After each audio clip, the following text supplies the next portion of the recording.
तिरेरबज महाराज जी। महाराज जी, कई लोग ऐसे हैं जिन जो नशा इत्यादि करते हैं, तो उनको समझाने का प्रयास करते हैं, तो वो कहते हैं कि हमारे आराध्य देव भगवान शिव हैं। वो खुद नशा करते हैं, तो उनको क्यों नहीं समझाते हो? और जबकि वो नशा करते हुए भी कई बार इतना नशा कर लेते हैं कि खुद को क्षतिग्रस्त कर लेते हैं। अच्छा।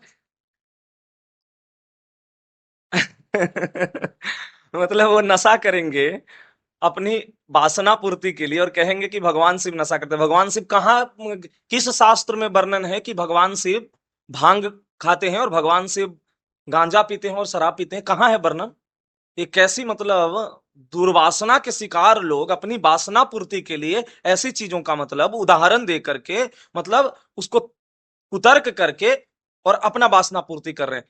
तो हम कहते हैं कि एक काम करो, भगवान शिव विष भी पिए हैं, हलाहल उन्होंने धारण किया ना, समुद्र मंथन से निकला, तो तुम भी पहले विष पी करके देखो। उनके गले में सबसे भयानक विषधारी नाग लिपटा हुआ है और उन्होंने उसको 108 मुंडों की माला उन्होंने पहन रखा है, वर्षों वर्षों समाधि में चले जाते हैं। तुम कर सकते हो, करके देखो। सबसे पहले तो तुम वही विष को देखो धारण करके ना, उस हलाहल को पी करके देखो। तो ये क्या है? एक ऐसी मतलब लोगों में दुर्बुद्धि आ गई है, कहां से कैसे लोग मतलब कुतर्क करके अपने आप को सही साबित करने के लिए, जस्टिफाई करने के लिए अपने आराध्य को भी मतलब ले आते हैं, पर आराध्य है ही नहीं उसके। जिसका आराध्य होंगे भगवान शिव, वो तो भगवान शिव के लिए अपना प्राण न्यौछावर कर देगा। वो विषधारी शिव जी का अंश अगर वो होगा और उनको अगर आराध्य मानेगा तब। लेकिन अगर वो अपनी वासना पूर्ति के लिए ये कहेगा कि भांग, कहीं शास्त्र में वर्णन है कि भांग खाते हैं या नशा करते हैं शिव जी? अब उनके ऊपर शिवलिंग पर बेल पत्र चढ़ाया जाता है, दूध चढ़ाया जाता है, उसमें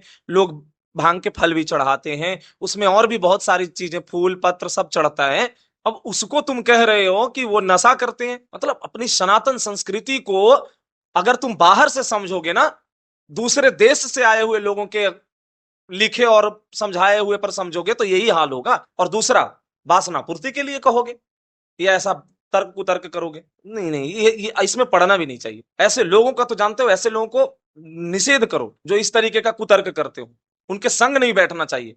ऐसे लोगों का तो संग भी जानते हो, संग दोष लग जाएगा ऐसे लोगों के साथ बैठने में भी। कहा गया है ना, किन लोगों के संग दोष होता है, किन लोगों के साथ बैठने में, तो ऐसे व्यक्तियों के साथ बैठने में संग दोष होता है जो वासना को बढ़ावा देते हैं, व्यसन को बढ़ावा देते हैं, नशा को बढ़ावा देते हैं, बेविचार को बढ़ावा देते हैं, अभक्ष पदार्थ सेवन करने के लिए बढ़ावा देते हैं। ऐसे व्यक्तियों के संग से संग दोष लगता है, तमोगुण आता है और बुद्धि भ्रष्ट हो जाए। तो इससे महाराज जी, अगर घर में ठाकुर जी विराजमान हैं और उनको बिना भोग लगाए हुए प्रसाद पा ले रहे हैं, तो क्या पाप लगेगा?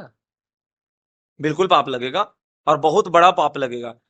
अगर हमारे घर में ठाकुर विराजमान हो और हम भोग बिना लगाए उनको पा रहे हैं, तो कितनी बड़ी सेवा अपराध हो गया। ये तो सेवा अपराध बन गया।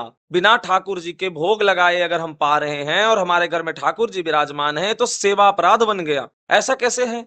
हम क्यों ऐसा सेवा विराजमान किए हुए हैं कि हम जो मतलब उनको सेवा नहीं कर सकते ठीक से? हम ऐसी कैसे सेवा कर सकते कि ठाकुर जी को विराजमान किए हुए अपने भोजन अलग से पा लेंगे? नहीं, भूल कैसे सकते हैं? अच्छा, हम खुद को पाने के लिए तो भूले नहीं, या परिवारजन में और लोग भूले नहीं अपना अपना खाना, या हमारे जो बच्चे होते हैं क्या हम उसको भूल जाते हैं भोजन पवाने के लिए? उसको हम भोजन जैसे पवाते हैं। तो ठाकुर जी विराजमान किए अगर गोपाल स्वरूप में है, तो लाला है हमारा, हम कैसे भूल जाएंगे कि हम उनको भोजन बिना पवाए हम पा लिए? और अगर अगर श्री विग्रह स्वरूप में है, तो हमारे घर के वो मालिक हैं, तो बिना मालिक को पवाए नौकर पा रहा है, दास पा रहा है। ये तो ठाकुर सेवा नहीं, ये तो अवज्ञा हो गया, ये तो सेवा अपराध हो गया। इसमें कोई संशय नहीं, बिल्कुल पाप लगेगा, अपराध बन जाएगा।